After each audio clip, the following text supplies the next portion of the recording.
The Mayo Experience. Mayo Experience. Mayo Experience. Mayo Experience. Experience. Welcome to the Pat Mayo Experience. CJ Cup picks, DraftKings picks, preview. We got it all here for you. We'll discuss the odds towards the end. If you want to hit the time codes and just jump around, be like House of Pain. You can do whatever you want. If you want to get into a draw for 20 DK bucks, something I suggest you do, smash the like button for the episode. Leave your DraftKings handle in the comment section and tell me who would be the final player, the cheapest player on your team this week that you would feel comfortable with, because this is a no-cut event. Obviously, you're going to go down, but there's a whole bunch of players at the bottom who you either don't want or probably have never heard of, because that's just what the CJ Cup in Korea brings to the forefront. The other way to get into the draw for 20 DK bucks, the easiest way to win this one, by the way, because you're competing against so few people, leave an audio podcast review. First of all, subscribe to the show. There's always bonus content up on there, whether it be football or golf, so you can check that out. Subscribe to the Pat Mayo Experience audio podcast. Leave a 5-star review, something nice about the show, and DraftKings handle, and you too will be in a draw for 20 DK dollars. Winners announced every Monday on the Pat Mayo Experience. And I always let you know about fantasynational.com and how you need to become a member if you're actually serious, and how the swing season is really the best time to do it, because there are still huge prize pools and so few people playing. The Fantasy National is a huge leg up. So it was actually a really good week, not just for myself and not just for members of Fantasy National. Viewers of the show cashed in big ways at the Houston Open. So let's see here.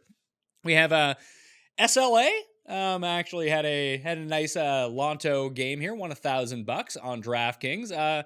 And then Mike Buckley, he turned $12 on a 4-leg parlay into $1,400, a 750 to 1 parlay, hit it for the $2 for $1,400. But the big ones here, Jeremy.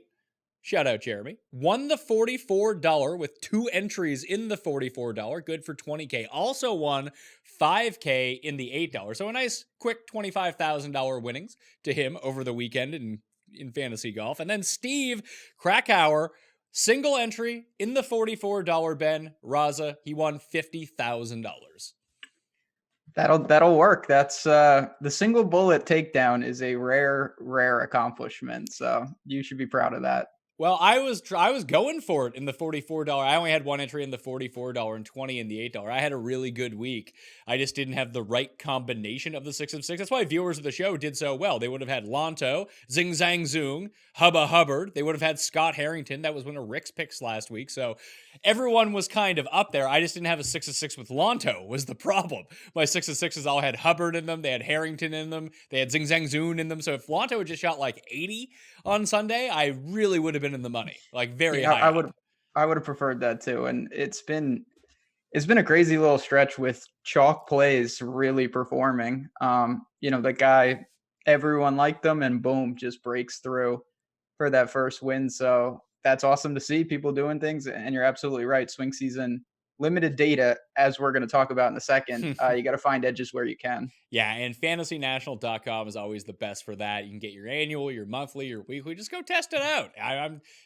There's no such thing as like guaranteed winning, but I guarantee that you'll have the proper information to make smart picks going into the week, because all the data, all the tools are there. And in the simulator last week, it was a bad week for the simulator overall in terms of consistency, but boy, did it love Lonto.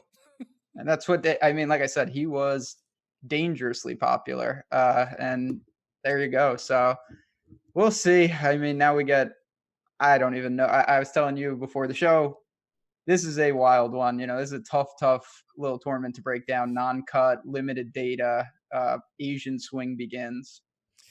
And the Asian swing is a bit different this year, because it's usually the CIMB which kicks it off in Kuala Lumpur. Now that is gone. So CJ Cup enters in the new schedule. They're in Japan next week. Then there's a WGC in China, and also an alternate event, which used to be the Sanderson Farms, is now just a tournament in Bermuda. So tough 3-week stretch. And like you hit it off the top, there's a no-cut event. There's 78 players in the field. There's a whole bunch of Asian Tour and Korean Tour players right at the bottom. And there's no shot length data for this course, so it's not going to be super fun to track from your phone. Fortunately, because of the time difference, like you can wake up and golf will be on, so you can actually just like watch it during the day. Hopefully they just give us extended coverage. The coverage this weekend on Golf Channel was piss poor because usually, at least, they run like, I don't know, whatever it is, like noon till 3, and then it goes into like main network coverage. But there is no network coverage for the Houston Open, so they only just started showing it at like 3 p.m. I was like, I need to see Zing Zhang Zheng make 7 birdies in a row here. What's going on? He was storming. Yeah, I mean, it's not a great, obviously with NFL kind of dominating things, but I do like early morning golf, so that there is a plus there, even though it is tilting to not know what your guys are doing because shot tracker is unavailable. For the course, it is, for the CJ Cup, it's 9 bridges on an island in Korea, but it's just south of the Korean peninsula. And the 9th bridge, as Matt Wiley always points out, is metaphorical. The bridge to bring us together through golf. So that's fun, I guess, if you're into that kind of thing. Brooks is the defending champion, 3rd year at the course. JT won the first year. Wild fluctuation between winning scores, though. -9 the first year in a playoff for Justin Thomas. Super windy that year. Much easier a year ago. Brooks won at -21 by 4 shots over Gary Woodland. Ryan Palmer also made a charge onto Sunday. It's less than 7,200 yards. Bent grass greens. There were 37 par 5 eagles a year ago. Really, only the 18th is a gettable hole for real eagle chances. The rest, like some of the bombers, can kind of get to them. There's over 100 bunkers on this course, though. Really wide fairways. Everyone basically hits the fairway, but scrambling is super important here. So when I thought about like the key stats, since we can't really look at the shot length data to tell us what was super important, you kind of have to eyeball the types of players that have done well and kind of reverse engineer from there. Since everyone hits the fairway, an emphasis should be placed on strokes gained off the tee with a lean towards more of the bombing type, but just ball striking in general. I actually included scrambling into the modeling a bit this week, along with an overemphasis as opposed to a regular week on strokes gained around the green. The percentage of hitting greens in regulation is very high at this course, but if you miss the green, you need to have a short game or you're making like double bogey. That's what we've seen, and it's such a bizarre dynamic because we have only 2 years. And like you said, I think you're going to have trouble merging that data. You almost have to do it separate because one was so windy and scrambling was so much more important there. And then last year, you can really take the course apart. Easy fairways, that's a given kind of regardless of conditions. But after that, I do think it's somewhat situational. It is. So just strokes gained, ball striking, par 5 scoring, strokes gained around the green. Like even if you just wanted to limit it to those and hope you get a hot putting week. Bent grass greens, so that puts guys into play like Griot and Neiman, who just seem to prefer being on bent grass. Even Byung-Hun An, who is not good at putting on bent grass, but he is not like abysmal at putting on bent grass. Yeah, I mean, Griot, there is no surface. There's no cut, though. There is no cut for Griot to be cut this week. Famous last words. It makes me easy to justify some of these guys. But yeah, I think that really sums it up. You got to attack. It's tough when it's a non-cut because you look at like you got Brooks and JT are winning. You can get into trouble starting to draw correlations between that. They're just great. So it's not, I don't think it yields to a prototype player that is them necessarily, but there's no doubt you need to take advantage of these par 5s. Well, let's jump into the DraftKings pricing, the above 10K level this week. Bunch of guys in a no-cut event. JT, he won 2 years ago. He's the highest priced player, 11-7. Brooks is 11-4. Hideki, 10-7. Vic Hovland, fresh off his European swing, is 10-5. Ditto for Fleetwood, he's 10-3. Morikawa is 10-1. Spieth, and even $10,000. I doubt Spieth is going to be super popular this week, but very good scrambler, very good around the greens. Maybe it's a week to go to Spieth. Raza, what do you think? I don't think so. Hey, but these fairways are so wide, you can't miss them. Not that wide, let me tell you. It doesn't really matter with him. We'll see. I will say that in a non-cut, ownership is always condensed. It would be wild for me to imagine that he's not the lowest owned up here. But at the same time, I'll have to see it before I start diving right back into him. Yeah, even per the modeling, he ranks out 54th in this field over the past 36 rounds. But with him, it's all about the putter. Like if he can keep these, like we're on bent, he always putts well on bent. He's averaging over his past 4 weighted events. That's the St. Jude, Wyndham, Northern Trust, and BMW, because he did not qualify for the Tour Championship. But the driving was bad, the irons were bad, the chipping was great, and he averaged almost 5 strokes putting per event.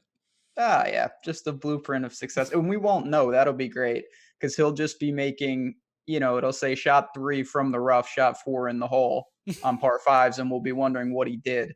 But there's just so many other premier ball strikers up here. I have a tough time. Even if I don't take JT or Brooks, there's just plenty of reasonable options before you get to Spieth. Well, how do you think that roster construction is going to go this week? Because although Brooks is the defending champion, he's the best player in this field. He's coming off the missed cut at the Shriners when he was probably having a bit too much fun in Vegas. But do you think that the ownership will go away from him? Because you can look to Hideki. He's a bit cheaper. He does everything that you want here. Justin Thomas coming off a great week at the Safeway, just couldn't come through. He won 2 years ago. He's the betting favorite in this field. Hovland is always popular. And I don't have like a ton of interest in like Morikawa or Spieth at this particular event. Like, if we just kind of sort by, like, we talked about like the deficiencies that Spieth brings to the table. Not to say that he can't play well and turn it around. He's Jordan Spieth, but until the ball striking comes back, I'm not comfortable really rostering him unless he's like 2% owned or something. And then it's a no-cut event. You just hope he can put the lights out and pile up some of these birdies. But Morikawa has kind of let me down the past few weeks, and he's not good from around the greens. So I don't expect him to hit 100% of greens in regulation, which then becomes problematic. Yeah, and he's great. Don't get me wrong. I have a tough time paying for him where I can get $200 more and go get Fleetwood, especially if it's comparable ownership. I think JT is going to be clearly the most popular. You look at the recent form, he's won here. Brooks he doesn't care narrative, I think, is traveling more and more. People get frustrated in these non-majors rostering him. So that's going to add to the intrigue. But just at first glance, I think that JT, Decky, and Hovland will take a lot of ownership up top. I think I like Fleetwood the best because of the savings. Only at 10-3, then I'm not forced to get to. We'll do an entire section on, the Sang-Hyung Parks and Kyung-Young Moons and Chase Koepkas of the world. But I don't want to have to go down that low, to tell you the truth. Like, the only one that rates out really well from down there as it pertains to this course is Johnny Vegas, and I just don't trust Johnny Vegas. So I think that there's a common, I don't want to say it's a misconception, but people are like, oh, it's a non-cut. I can just, what's the worst that can happen? Well, the worst that can happen is the guy's 18 over and he gets you no placement points and you're completely dead. It's just like getting cut. You just get him for 4 days. So I do think that sometimes that leads to more stars and scrubs than it should in non-cut events. So got to be careful about that this week. Like, do you think that you'll take a more balanced approach or stars and scrubs? Because last week, the move was sort of like a modified balance and scrubs that like you paid up for like 5 good guys and 1 scrub, or four guys in like the 8 to 9,500 range and 2 guys in like the upper 6s or lower 7s. That was the move last week. As long as you just like didn't have Jason Duffner or Robbie Shelton or Zach Sucker, who suckered us all in. That was, yeah, not good. I think that's another point to talk about. Like when people talk about stars and scrubs, I think a lot of people imagine, oh, you got to take like the first 2 guys and the last 2 guys. There are ways to be aggressive, in like a hybrid balance type thing where you take 3 or 4 guys from that like 9K range, and then you top it off with a couple of cheapies. So for me, my average guy, top end guy, will be lower than most. I'll say that. I like Fleetwood a lot. I don't mind trying to start in the 9s as well. So if Fleetwood's our favorite guy from up there, if we had to go with a second, would it be Hideki? Would it be Hovland? Or are you comfortable paying the 11-7 for Justin Thomas? So I would go to Brooks personally. Okay. And that's, you know who you're talking to. I don't usually say that ever. I just think that this is a spot, if the ownership dictates what I think it will, it's still, he's the defending champ. I think people are overrating the fact that maybe he doesn't care. And if we're going to get a significant discount between him and JT, I'm willing to take him at a fine price for a guy like that. All right. So in the $9,000 level, would it shock you to learn my favorite play of the week is in this range? It would shock me if it's Jason Day. It's not Jason Day. Okay. Although it better not be the other Aussie. It's not Leishman, is it? It's not Leishman. Okay. So Gary. So the entire 9K range, Sung Jae Im is $9,700, coming off a win in Korea last week. It's nice that he won, but he played on the Korean tour, so good for him. Rafa Cabrera Bayo, who has two nice finishes at this tournament, 9,600, Day at 95, Woodland 94, Horschel 9,300, Leishman 92, Sergio 9,100, and Cam Smith, another guy with two really nice finishes at this tournament the first 2 years, $9,000. The guy who is my favorite play in this range, Ben. He won like a month ago. He followed it up with another top 10 at the Italian Open. He's a ball striking master. We know the short game can work. Putt's a little bit better on these fast bent greens because he won the Masters on those greens. It looks like his game is back, Ben. Sergio. The Surge, yeah. I mean, so it's a dude. They say this course is a little in elevation. We know that Sergio's played plenty of places in elevation. I didn't know he lived over in Switzerland or wherever that other tournament was, but that's neither here nor there. The game seems to be back.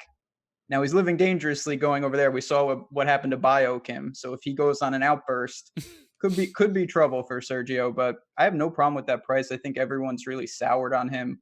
We know, off the tee, he's going to gain. This course should set up perfectly for his game to translate.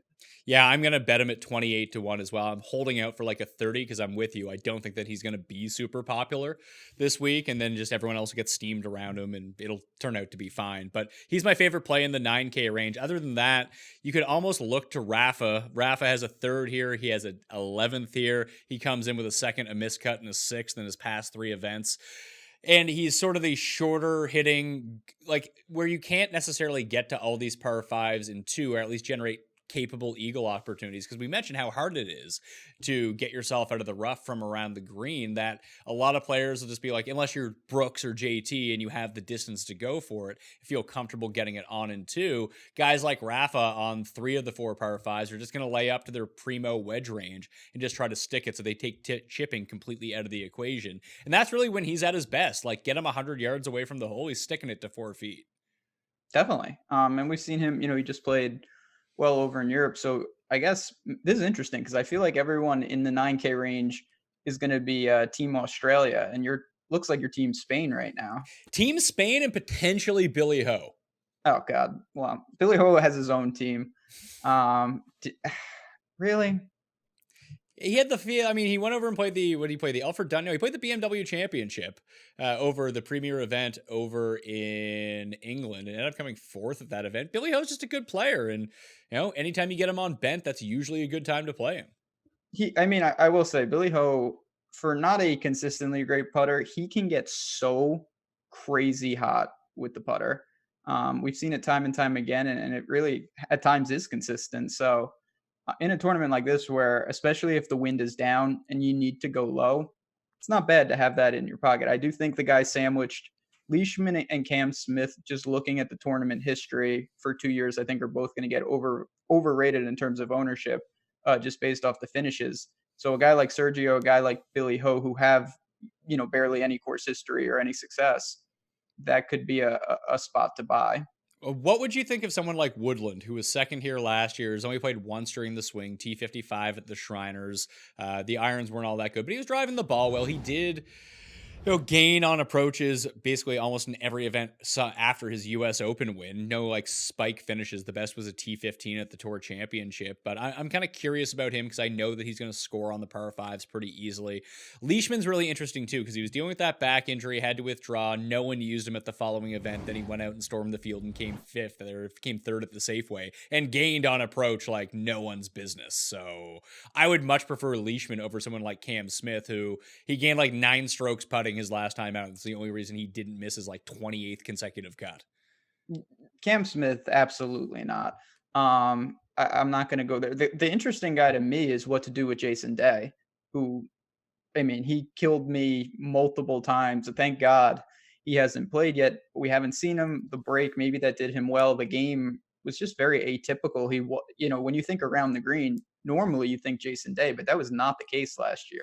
So if you look at the past 7 years of Jason Day data, he gains typically 1.1 stroke per event around the greens. Over his past 5 tournaments, he lost a stroke on average per event. He was missing all these cuts. So that's like 2 rounds worth of data. Like he was abysmal around the greens. I don't know what happened to him.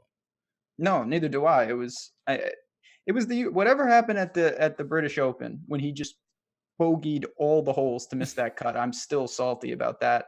But this is a course when I think about really generous fairways, the ability to get hot with a putter, timely scrambling, that does scream Jason Day to me in some capacity. So I think he's the one guy I'm going to try to buy a little early on. We haven't seen him. I don't mind doing that, even though I agree with you, though. The Spaniards in particular kind of caught my eye in this range. Yeah, it's funny. I don't know, despite the good course history, I feel it seems like Rafa is overpriced, and he is because he's getting the course history into the pricing. But I think I'm just going to keep going. But I don't like him as much as I like Sergio. Like, No, like if Paul Casey was playing at this event, I'd like Paul Casey at it. Sergio is just, I love the price point. He's sandwiched between Leishman and Cam Smith.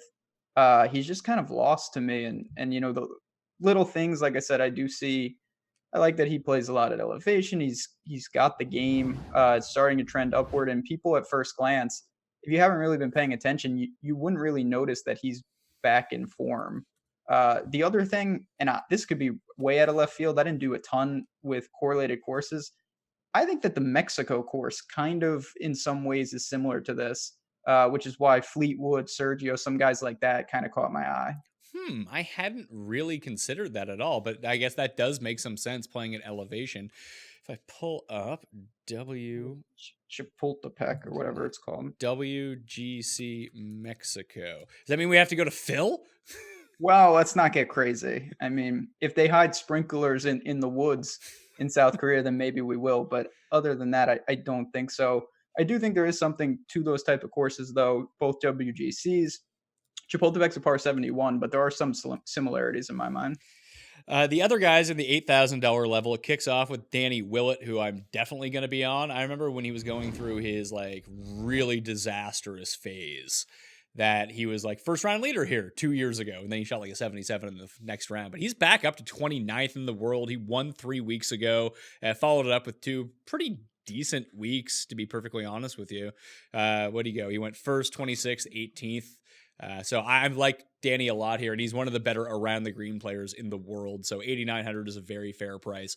After him, it's Wolf, Neiman, Na, Putnam, On, Shez Reavie, Ty Hatton, Lucas Glover, the Glove, and Dylan Fratelli, who was spitting hot fire on Davis Maddox podcast last week. I recommend everyone go check out the Take Cast and listen to Hot Fire Dylan talk about it. He actually reminds me of a player that would do really well here, just based on the way that his game is set up. But I like Willett a lot. I like Neiman a lot. And I'm thinking about Wolf as well.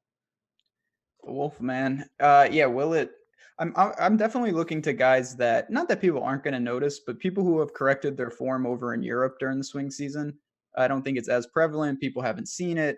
It's not in your face in terms of strokes gain data. You can get an edge there. So definitely there.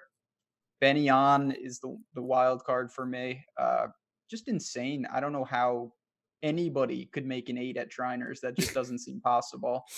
Yet he did that. Missed a couple cuts now. Pretty atypical. He's usually a steady performer. But when you think about his game, he is one of the best scramblers in the world, if not the best, in terms of around the green. Now, he can't putt. I understand that. But I do like that around the green, and he's a great ball striker. So mid 8K range, him, maybe Hatton for me in terms of potential. Yeah, Hatton actually statistically, when you just factor in his PGA data, not his Euro data, over the past 24 rounds actually models out to be 9th of all players in this field. And if we do talk about WGC Mexico and elevation, we know that he, along with Rafa and others, have actually had nice runs there. So I think I might be on Ty Hatton as well. Yeah, I mean, Ty Hatton is a guy, again, this is going to be a common theme for me. I certainly have looked at some of these guys who have had success in Mexico and at WGCs in general. Streaky putter, streaky everything with him. He's kind of a crazy dude, but I don't mind that. I don't think he's going to be popular either. So in a range that's pretty wide open for me, he's peppered around guys, Putnam, Ches. I really don't have strong takes on people like that. So there's room for me to buy on him. Would you go with Wolf or would you go with Neiman, do you think? Like Neiman rates out better than Wolf does, but Neiman like can't get up and down, so he has to hit almost every single green, which he could like kind of do because he's so good at ball striking. At least if Wolf misses a green, then he can actually get it up and down and make a par, make a birdie if need be. And I know that if anyone in the field besides Brooks can get to these par fives and two, it's probably Matthew Wolf. Yeah, I think for me it would be Wolf. I guess I'm trying to embrace as much variance, and not that we know how good, because Neiman is extremely young, and it looks like he's going to be very good. But Wolf to me is even more unknown in a lot of ways. So I'm going to continue to buy at him and see what we get. You mentioned the distance. The game is a little more well-rounded. Both are going to gain off the tee, no doubt about it. But I think I'd lean to Wolf in that spot. Yeah, Wolf has actually gained on putting his past four too. I just assumed he would be a terrible putter when he launched his career, but he's been frankly pretty good, pretty consistent week to week to week. The approach hasn't been good the past two events that he's played in the swing season, though, where Neiman just continues to gain ball striking wise off the tee with his irons every single time out. And quick tip about Neiman, just play him on Bermuda or play him on Bentgrass. Never play him on like Bermuda or Poa. It seems to be the case. Neiman's definitely got, an easier blueprint of what he does. Like you said, he's going to gain, or, with the ball striking, he's going to lose probably with the other two. Wolf is a little more hit and miss, but I like that in this situation. Glover for Telly. I'm always a sucker for Telly just because his game, he can get hot in a lot of ways. We saw the irons explode a couple weeks ago. But at the same time, I don't know how much I'm going to need to go to a guy like that. The whole thing is, if we do fade, let's say the top four players on the slate, make Tommy Fleetwood the most expensive guy that you take. And even if you want to drop down to Rafa as your most expensive guy at $9,600, I know we've listed a lot of people in this $8,000 range, but I think that's going to be the build that I end up on more, where I take like 4 or 5 of these guys and fill it out with someone at the bottom of the sevens, that kind of thing, instead of reaching all the way up and giving up a ton of win equity in a non-cut field. Probably seems like a bad idea. But in the off chance that Brooks or JT or Hideki don't win, then all of a sudden you're looking really, really good with the like core of your team. Yeah, I mean, in non-cuts, you definitely don't want to sacrifice as much. But at the same time, I do think it's worth noting most of the non-cuts we see are WGCs. So the win equity that you're sacrificing is a lot worse. This field is stronger, but it's not WGC strong. So, you can get away with it, I think, a little more. And I wouldn't be stunned to see the streak continue of guys in the mid-range and kind of dark horses winning these events. Well, the ownership isn't really going to play itself out for another few days, but just looking at the Fantasy National ownership projections on a Monday late afternoon as we record this show, it does seem like everyone's gravitating towards Hovland, Justin Thomas, Sung Jae Im, and Neiman. They project to be the 4 highest owned players on the slate as of right now. That probably won't hold up. And I always like to look at it like, it's funny because I always look at it as we do this show, and it just kind of shows like initial thoughts. Anyone who's kind of into it is looking at the stats. This is who they are putting their notes beside. They haven't like made lineups or anything like that, but they're on the radar of mostly everyone this week. Yeah, it's good to get a litmus test of that. And that's not surprising, to be honest. I think you're going to see a lot of teams start in that kind of with a couple of those guys and work down. And again, when people get to the bottom in things like this, it's a lot easier to click someone because you're getting 4 days, and that can lead to some trouble for certain builds. 7K range. This is where you're going to have to. I kind of feel good about the 9Ks. I feel good about the 8Ks. Now it's just 100% up in the air for this. Poulter's played well with this event in the past. I use Connors like every week. And so as long as he doesn't miss a green or miss 2-foot putts, he should be okay. Sabatini rebounded over in Europe with the top 10, so he's still fighting for those Olympic points to represent the great nation of Slovakia. Maybe get himself onto the Ryder Cup team, but he rates out really well for me at $7,900. Like Perez has 2 top 10s here. He withdrew last week to come play in this event again. And then everyone's just going to use Griot. Like anyone who looks at stat modeling is definitely going to use him. I think my favorite guy, because of the price point, and I don't think many will use him, I really like Joel Damon at $7,100. Lord Raiden is back. He's kind of rebounded a bit. He had a bad stretch there after Wells Fargo where he almost broke through. It was rocky. The irons went away, but he seemed to have found a little in the swing season. Shriners was by far his best, gained across the board, but particularly with the ball striking. And when you step back and look at what he prototypically does, he fits the bill. Easy fairways, can pepper these greens. He played here, so he has a little experience. I have no problem. I doubt he's popular. Last time I was on this show, you told me that if Luke List didn't get it in gear, that you were done with him. And look at promptly Luke List starts to find the form for you.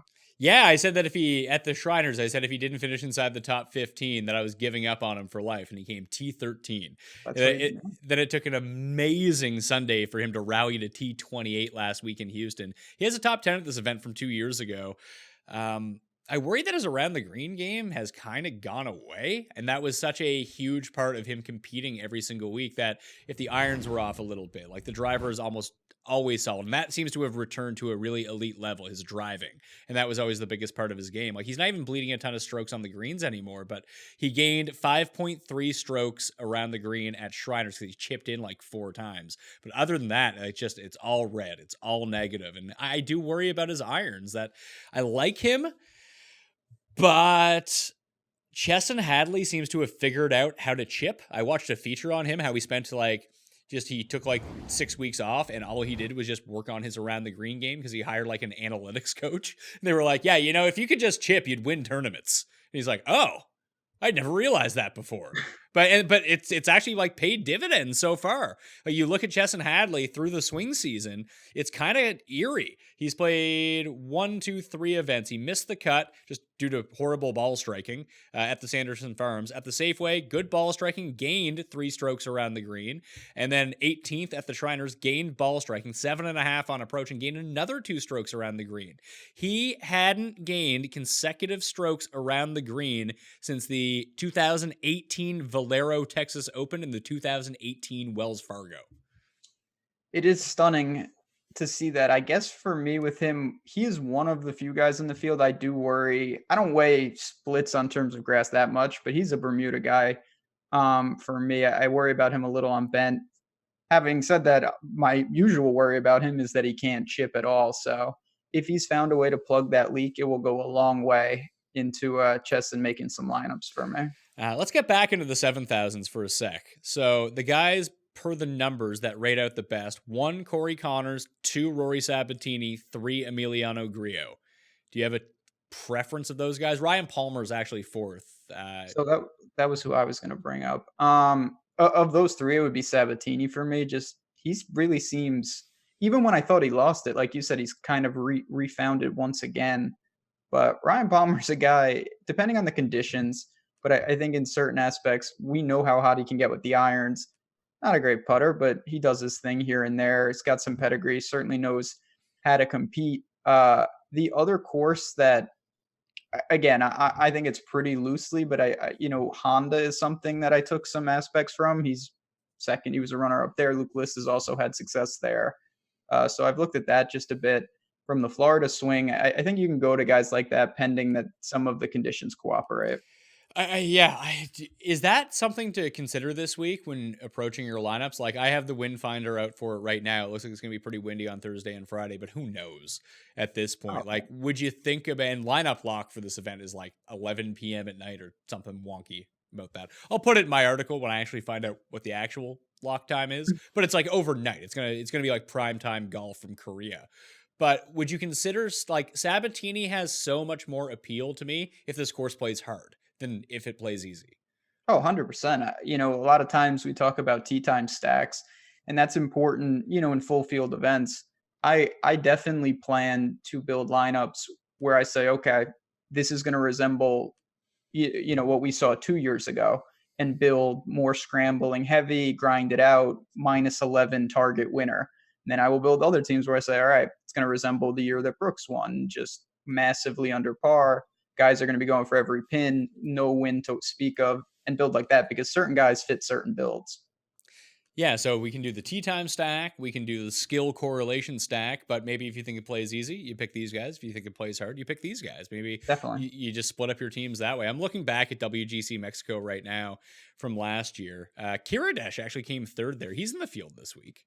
He certainly likes Mexico. I believe he had another good finish there. This is right in his wheelhouse in terms of, he's a Thai guy. his form, at the end of last year, he was all over the place.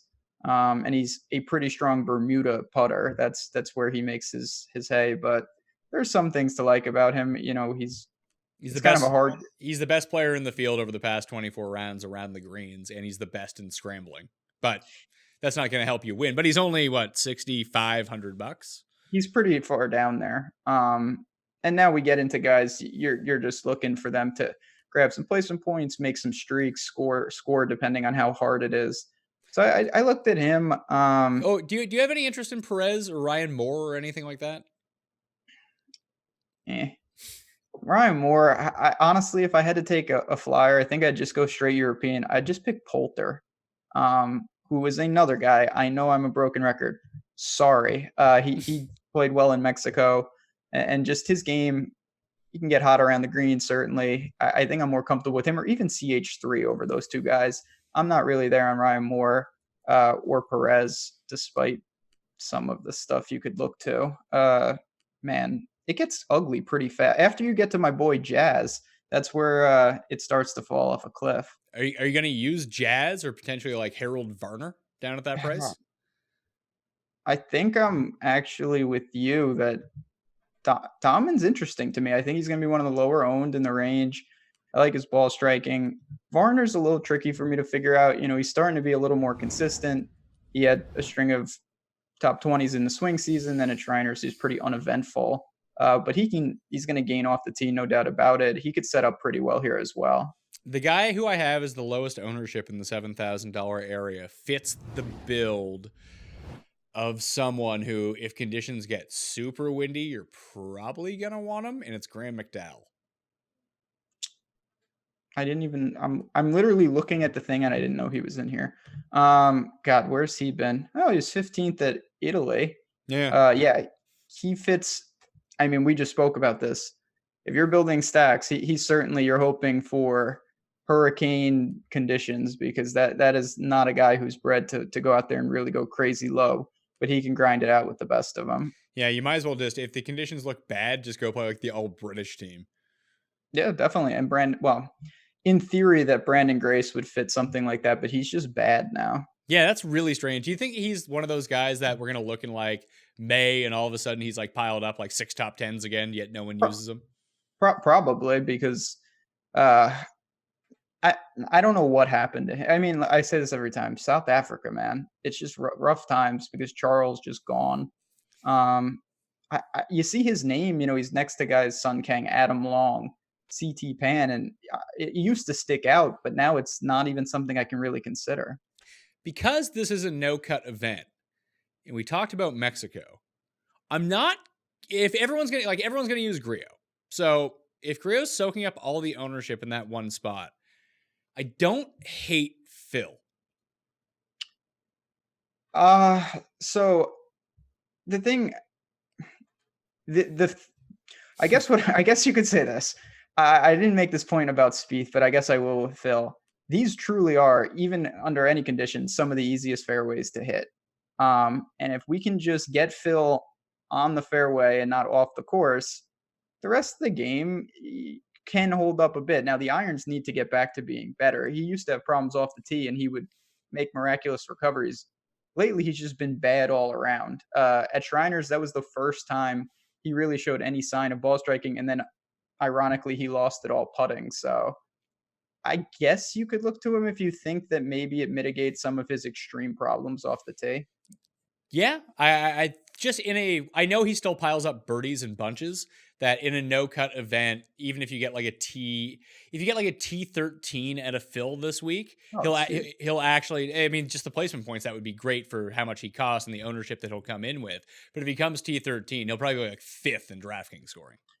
I think the only question you have to ask about Phil at this point, I think it's worth asking, is he done? Like, if you think that he has another even minor run in him at any point, these are the type of spots you should look to him. If you think that we're really not going to see him competing at all anymore, then it's a tough sell no matter what the circumstances. Yeah, I'll have to make a decision on that. Just maybe low exposure to Phil. If I play 20 lineups, maybe 2 lineups with Phil, that might work. Probably get over with 10%. So. Oh, yeah, for sure. 6K range. The numbers and they don't love them, but they like these guys in order. Brian Stewart, number 1. Adam Long, Vaughn Taylor, Johnny Vegas. Okay. But none of those guys are Siwoo Kim, who you should probably use. Yeah, Siwoo. Interesting. Brian Stewart. Huh. Yeah. I mean, that's someone certainly during the swing season he's been really trending upwards, had some really good finishes. So after missing the cut at the Greenbrier, he gained 6.4 strokes on approach at Sanderson Farms, then 5.9 at the Shriners. So he's gone 28th, 17th, 4th. Now these fields suck that he's playing against, but he is immaculate around the greens. And if the irons are going to cooperate a little bit, he's not long, but again, he's one of these guys on these like longer par fives that he can just hit his wedge to close and you hope it's a good week putting. Now he generally putts well on Bermuda and does not putt well on bent, but so sometimes you got to roll with these cheapos. Well, yeah, you're not going to find everything that you like here. The guy who caught my eye, not going to be popular, was Kevin Tway. And it's someone who, I don't know, for whatever reason, the off the tee game has really been lacking recently. And again, if he can mitigate that, the rest of the game has been pretty solid, actually. And it's a guy, we've seen him handle some different type of courses, got a win at Safeway last year. And I think he makes for a sneaky guy, pending that he can keep it together with these generous fairways. Do you like Adam Long at all? He's kind of interesting. I mean, he's someone, I'm trying to separate. I guess that's a question I can kind of pass right back to you. How much are you trying to factor in what we've seen in September? Because like Adam Long, you look at where his game is at. He played great at Greenbrier, Sanderson Farms, and Safeway. Do you think that carries much weight as opposed to some of these other guys? I don't know. Like Justin Thomas obviously won this event 2 years ago, had never played the course before, but he had played the week before in Kuala Lumpur and then just quickly came over and won there. And we've seen actually kind of a correlation. All the guys that kind of, it's been the guys that like took the week off. And this is going to be like the one thing we haven't talked about is that there's a lot of guys in this field who like played last week somewhere else in the world that normally, like if the guys are playing week after week and playing the CJ Cup, they played in Malaysia and it's not the biggest time difference. You're already over in that area of the world, but like the guys coming from Houston, like that's gotta be a disadvantage, isn't it? It's definitely not good. And there are a lot of guys that have been playing, and I get it. It's a time to kind of rack up some points. There are a handful of guys who've played either 3 or 4 or 5 weeks, maybe with only 1 week off. In Luke List's case, he's played 4 straight weeks. This is his 5th. Johnny Vegas has played 3 straight weeks. That's pretty dicey. How much it affects them, I don't know. But like you said, this isn't your normal pack your bags and go. This is a long, long flight in an atypical situation. Yeah. Now, most people didn't play last week at the very top of the board, but I'd be kind of looking at that a little bit. I mean, this is just pure narrative. It's a hypothesis. The guys are just, they're also the bad players. So even if it does work out, that might not even be the correlation that we're looking for. But like Im played in Korea last week. So that's probably a wash since he's already over there. Willett, Hatton, Poulter, Sabatini, McDowell all played in the Italian Open. Then you have like Luke List, Matt Jones, who withdrew last week with a back problem, yet he's playing this week. Vegas. That's it, actually, of the guys that played last week in Houston. That's strange. Yeah, and Perez was in Houston, but withdrew just to come over and play this event.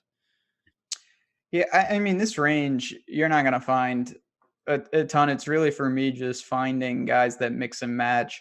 Whether I take aggressive, we got Johnny Vegas was interesting. I looked at Troy Merritt, who's someone that at times has shown flashes. Now, his off the tee game is another one.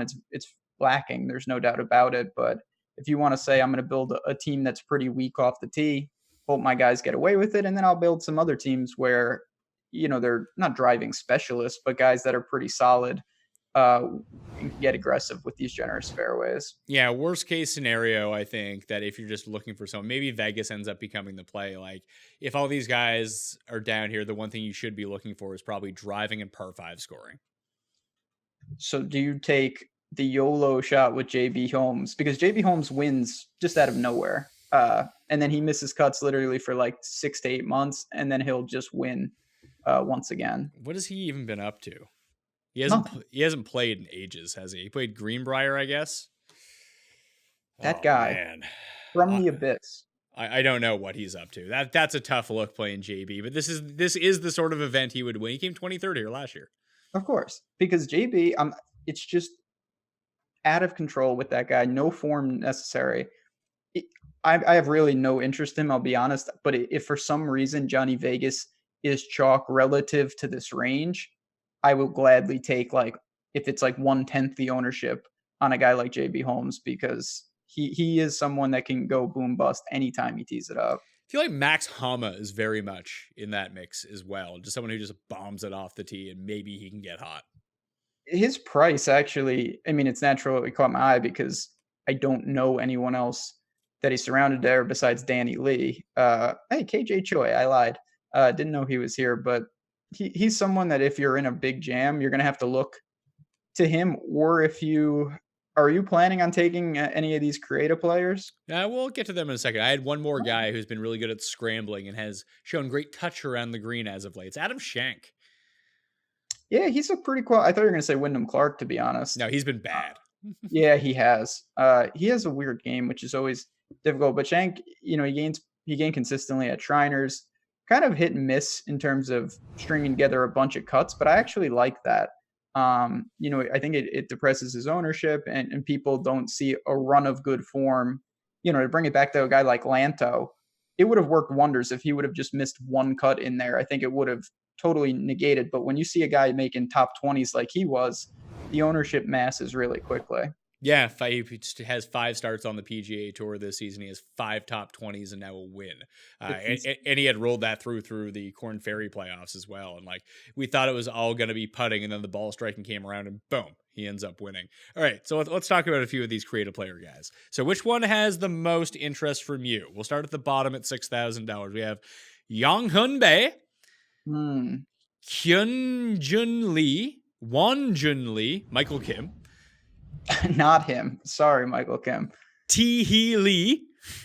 I like that name, though. Jun Woo Ham. Kyung Jun Moon. Sang Hyun Park. KJ Choi. Chase Koepka. Kai Kyun Chang. Soo Min Lee. KH Lee. I didn't even realize he was here. Jung Gong Hwang. And that's it. Those are the guys. Jung Hung Wang has a pitcher on DraftKings. He must be good. He must be good. That is not what I thought. I was clicking around. I clicked on the Ham guy. He didn't have one. So let's go to the videotape. Jung Hung Wang, 6,300. So I assume all these guys are playing on the Japanese tour. Or the Korean. I believe they play on the Korean tour. The Korean tour. So here's some facts I have about some of these guys. I Please. Don't know what they look like. Don't know who they are, but here are just some numbers behind it. We have Soo Min Lee. In his past 3 starts, has a 9th, a win, and a 7th. It's not bad, right? He's played a little in Europe as I'm looking at the box score here. Okay. That's basically it. Well, that's more than I'm like I said. Jung Hung Wang. I'm staring at his picture. He looks like an interesting fella. Yu Chung Chang also. Some of these guys play during the bad Euro tournaments, and not that you can get anything from that. Soo Min Lee played in the Czech Masters and the Scandinavian Invitational recently, and he had a miscut and a DQ. Ooh, times are tough. Tough look. I wish Biokim was here. Where's Soo Min Lee? I need that guy. Who's that? No, wait, no. Min Woo Lee? Is that the guy? I think that's what happened to Sung Yeol No? You remember him? Yeah, I don't know. Maybe he's doing his military service. I thought he was, but I thought it was over. No, that was Sang Moon Bae. Okay. I see Sang Moon Bae has been playing and he's had some issues. I really don't.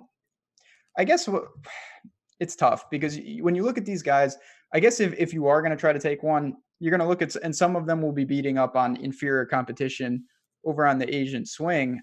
I don't know if I'd rather have that, or I'd rather have someone who's played a little more in Europe and not held their own. It's a tough kind of thing to measure, the talent over there. Would you play any of these guys over Max Hama? No. I would rather play Max Homa, Danny Lee. I mean, God, KH Lee. He was a guy that if you would have told me he broke through and like won an early season event 6 months ago, I wouldn't have been shocked. And he has just been terrible. So I'm trying Um, yeah. Gong Lee. Where is this guy? Is this guy like an amateur? Who? I'm trying to find where is he here? He was the guy who has like a decent like world golf rating. Gung Gong Huang. Gong Wang. You're pulling guys. It's amazing. There's only 75 people, and yet I can't find some of these fellows. He's world number 160. Okay. He's probably ahead of a lot of people that we would know. Yes, that is true. But it's a fluid situation, like Yuta Akita, remember him? Yeah. And then like, where is he? These guys, they pop up and then they get into some WGCs and some other events, and then you never see it materialize. And sometimes they're Tanihara and you use them and he comes like third. You're like, oh, sweet. Or Kadaira. Yeah. I mean, Tanihara is the original match play GOAT. I love that guy. And Tanihara is my personal hero. Yeah, well, he smokes a carton a day, so it's he's a baller, no doubt about it. I just don't know, unless you take I guess this is a better question. Would you rather play one of these guys or Chase? Probably one of these guys. Yeah, I think so. He's behind everybody. So this other guy, Sang Hyung Park, he's 111th in the world rankings. So that's what I was kind of referencing before. Would you rather have a guy like him? Because that is a name I'm clicking on it, truth be told, but he's played in some Euro events, some pretty decent ones over. He was T16 this year at the British Open. And that, I think to me, I would rather go with a guy that's had even limited success in Europe, even if it's, one of 4 made cuts, it looks like, over someone that has no pedigree outside of playing in a lesser tour like the Korean tour. Yeah, this guy usually plays on the Japanese tour or the Asian tour. He had a win in Japan like 6 weeks ago. So maybe he played this event last year too and was trash. But Wee Kim is down there. He's another one who Wee Kim is just terrible. He used to shoot like 62, and then he would shoot. Man, I'm looking at his. You were being nice. He has just completely lost it. So Sang Hyun Park is going to be my Asian creator player for this event. Okay. I might have to bet him. Might have to bet him top 20. And I'm going Jung Boon Hwang. All right. Boom. Put it on the board. I'm glad we settled on that. Yeah, that's obviously what the people came to this show for. Yeah, it'd be better if we had Feinberg here and he was trying to read these names. That would have been certainly an asset in this situation. We may have to take a break on the football show, and I'll just print out these names and get him to read. Please them. do. Yeah, I'm gonna need to listen to that because it's an adventure. And like I say this every time, can one of these guys play well? Yeah, of course. But it's very difficult to pick the right one. And a lot of times it's unnecessary to be taking shots on all these guys. Yeah, I don't even know if I'm going to use this Park guy in my lineup. I might just, like I said, bet him top 20 for some kicks. But Shank is probably the lowest I'll go. Yeah, I think for me, where Shank 64. Yeah, that's the range where, I mean, that's the final drop off. You have Vegas there, you have Shank right above him. You have Effie Barnrat, Charlie Hoffman. Just no. Okay, here's an interesting question for you, because this guy's going to carry 0 ownership. And he was in Houston last week. But Matt Jones actually rates out really well for this course, but he has 2 WDs in his past 4 starts. So I guess the question, and I certainly don't have an answer, do you think that Matt Jones withdrew because of, there was some delays in there, and if he was not playing well and he said, what, screw it, let me get over, he knew where his schedule was, because in between those withdrawals, he actually looked pretty good. Yeah, so I don't know. I have no idea, but I know that people won't use him because you can't have the withdraw guy. I mean, that's one case against Jason Day here, too, that if you have the withdraw guy in a non-cut event, you just basically just lit your money on fire. But I think so few people will use Matt Jones that, again, if you wanted to allocate like 3 of 20 lineups, 2 of 20 lineups to use him, it's probably not the worst idea. No, I think that's a sharp call, actually, because it's a risky move because, the withdraw, you're completely cooked. But at the same time, from a $6,500 guy, you're going to roll the dice a little more. So now, if isn't Day's, not to change the subject, but isn't his skin game coming on soon? Isn't that coming up with Tiger and him and Rory? That's next week. That's right after this tournament. That's like Monday, Tuesday in Japan. And then So Tiger's actually playing next week in Japan. Oh, at the ZoZo? Yeah, I know. Do you know anything about this course? No, literally zero. How do you? I know it's called ZoZo. How do you spell that? ZoZo. I think. ZoZo. ZoZo clothing. You get a virus. I spelled it wrong. Sorry. Field. Like, let's see here. Japanese tour. Prize $10 million prize pool. That's pretty. Oh good. yeah, they get dangerous. I mean, did you see the video of the Skins game? It looked like a late night Cinemax preview. It looked intense. Like, I really don't know what they have going on with these 4, but definitely some shady business going on. Yeah, is this a no cut event next week? Yeah, it is. So listen to this field next week. Here are some guys. Here's some guys that are playing in Japan next week. Rafa, Cantlay, Casey, Day, Finau, Fitzpatrick, Fleetwood, Sergio, Hadwin for some reason, although he's not here. Hovland, Im, Ryo Ishikawa. Oh, here we go. Kevin Kisner. Cowboy hat guy, right? Yeah. Kevin Kisner, Jason Kokrak, Leishman, Shane Lowry, Rory, Hideki, McDowell, Morikawa, Na, Louis, Neiman, Perez, Poulter, Reed, Reevy, Putnam, Xander, Adam Scott, Spieth, Justin Thomas, Bubba Watson, Wolf, Woodland, and Tiger. Yeah, that's like a WGC field. That's absolutely stacked. And Danny Willett is an alternate somehow. Yeah, don't ask me how these fields are formed because I have literally no idea. But that's going to be interesting. I mean, not to get ahead of ourselves. The guys who aren't, it's shocking if you're playing that to not be here. That is a terrible move. I get it if you're Tiger. Oh yeah, if you're Tiger, of course. If you're one of those guys, but some of these other dudes, just get over here and play the full swing.